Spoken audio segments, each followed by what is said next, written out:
やあ最低ゴワーズ、お帰りなさい。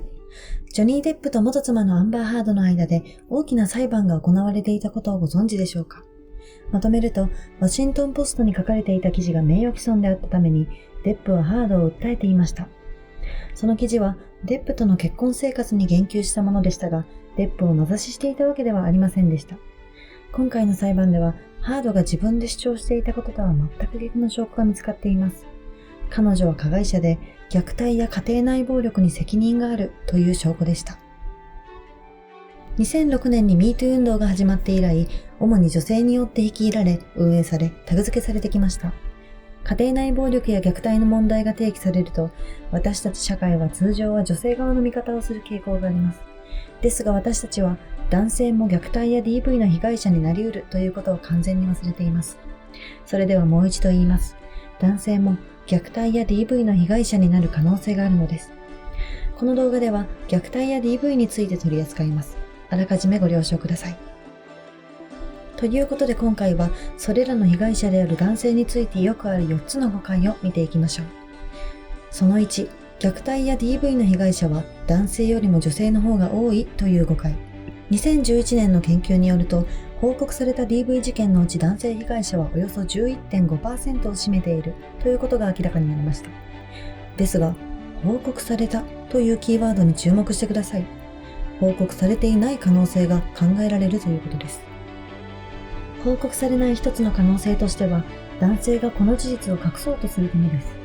これは事実を認めることを恥じるためかもしれませんし、反発を受けることを恐れているからかもしれません。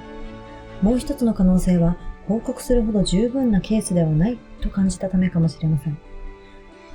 2012年に行われた別の研究では、警察が真剣に取り合ってくれない、何もしてくれないと考え、虐待を報告しなかった男性もいることが分かりました。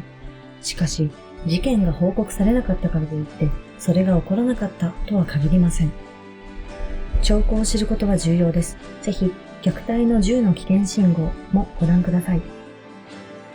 その2、受け止められるのが男という考え方。さあ、まずはっきりさせますね。性別に関係なく、誰も虐待を受け止めることができるようになる必要はありません。誰一人として虐待や無礼を受けるに値する人はいないのです。虐待を受けた時に生じる感情は、恥、恐怖、悲しみ、怒りなど、あらゆる負の感情に及びます。これらは人間の感情であり、男性だけ、女性だけの感情ではありません。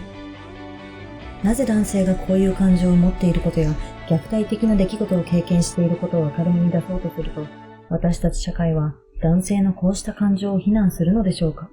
その3、理由もなく虐待をされることはないという考え方。これは DV の被害者である男性に非があるとする発言です。つまり自分が何かしたから相手が殴りかかってきたのだと考えているのです。そもそも自分が何かしたことが原因となって暴力を振るわれたのであれば、被害者ではありませんよね。第2に、この凝り固まった考え方は、誰かが十分に悪いことをすれば、暴力で対応することが正当化されることをほのめかしています。暴力は誰にとっても争いに対する正しい対処法ではないのです。その4、跡が残っていないのならそれは虐待とみなされないという考え方。最も大それた誤解を最後に紹介します。すべての虐待には何らかの暴力が伴うと考える人がいます。さらにひどい誤解は、痕、あざ、切り傷、傷さえ残らなければ暴力行為に問題がないとする人もいます。しかしこれは全く正しくありません。虐待にも様々な形があり、身体的、性的、感情的、言語的、精神的なものがあります。平手打ちやガラス瓶を投げつけることもあります。また、ガスライティングを行い、実際には起こっていないことを起こったと言い、自分を疑うように仕向けることもあります。パートナーに軽蔑的な言葉をかけ、自尊心を低下させることもあります。どのような虐待であれ、必ずその人のメンタルと心に傷を残します。虐待や DV は、ある性別や当事者だけに適用されるものではありません。もしあなたやあなたの大切な人が虐待を受けていることに気づいたら、誰かに話すか、助けを求めるか、信頼できる専門家に連絡を取ってください。あなたを信じてくれる人、話を聞いてくれる人がきっといます。この動画をぜひ周りの人にも共有してください。それではまた次回まで。お元気で。